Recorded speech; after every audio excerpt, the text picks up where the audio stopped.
Assalamualaikum warahmatullahi wabarakatuh. Baiklah, saya Zadri. Saya akan menyambung materi yang disampaikan oleh Bu Hartini tadi yang membahas tentang hakikat ilmu. Ilmu sebagai pengetahuan sistematis. Secara beruntun, pengertian ilmu itu yang pertama adalah penelitian ilmiah, yang kedua adalah proses penciptaan metode ilmiah. Dari prosedur dan proses itu kemudian dihasilkan beberapa pengetahuan ilmiah atau yang disebut juga dengan pengetahuan sistematis. Ciri-ciri pengetahuan sistematis. Yang pertama, pokok persoalan yang berupa konsep. Yang kedua, sistematis dan memiliki prosedur. Yang ketiga, ilmu selalu objektif. Yang keempat, analisis dan bebas dari prasangka dapat diperiksa kebenarannya. Yang kelima, ilmu selalu ingin mencapai tingkat kebenaran. Yang keenam, sifatnya faktual dan penelitian buruk atau baik diberikan kepada sesuatu yang telah ditelaah. Ilmu sebagai objek kajian filsafat. Semua ilmu pengetahuan memiliki dua jenis objek, yaitu formal dan material. Begitu juga dengan filsafat. Objek formal filsafat adalah pandangan radikal, menyeluruh, dan rasional mengenai semua hal. Objek material filsafat adalah semua hal terlihat dan tidak terlihat, yang terlihat di wilayah empiris, yang tidak terlihat di wilayah metafisika. Contoh ilmu sebagai kajian filsafat. Filsafat diibaratkan sebagai sekelompok marinir yang menjajah pantai untuk mendapatkan pasukan infanteri. Filsafat yang menyajikan tempat bertumpu untuk kreativitas ilmu. Kemudian dikembangkan ilmu beriringan dengan spesialisasi setiap orang, hingga ilmu yang lebih cocok merambah hutan dan membelah gunung.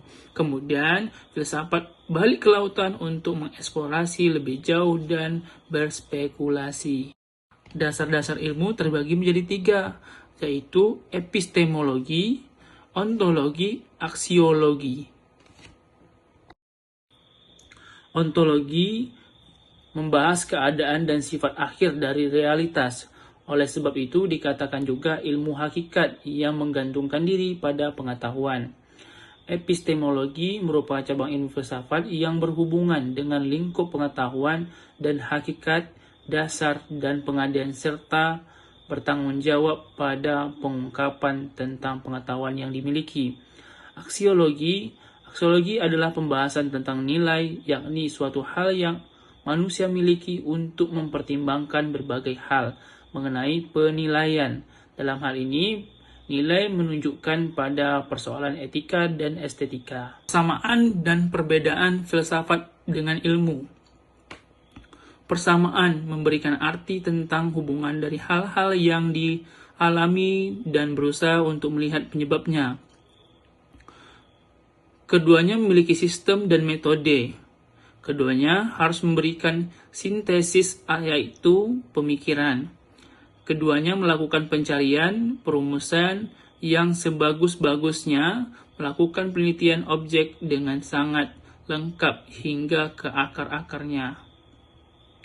Perbedaan, filsafat menyajikan pemaparan yang absolut dan komprehensif hingga mendasar, sedangkan ilmu memperlihatkan penyebab-penyebab yang lebih dekat, kurang mendalam, dan sekunder. Filsafat membuat pertanyaan yang lebih jauh dan lebih mendalam berdasarkan pada pengalaman realitas sehari-hari. Filsafat diterapkan dalam suasana pengetahuan yang mengacu pada daya kritis, spekulatif, dan pengawasan, sedangkan ilmu pengetahuan penelitian melakukan dengan pendekatan trial dan error. Klarifikasi dan hierarki ilmu. Pada umumnya terdapat tiga hal yang bisa menjadi basis dalam proses penyusunan secara hierarki berbagi ilmu, yaitu etis, ontologis, dan metodologis. Ketiga kriteria tersebut hampir digunakan dan diterima oleh para ilmuwan Muslim setelah yang menghasilkan klarifikasi ilmu. Sekian dan terima kasih.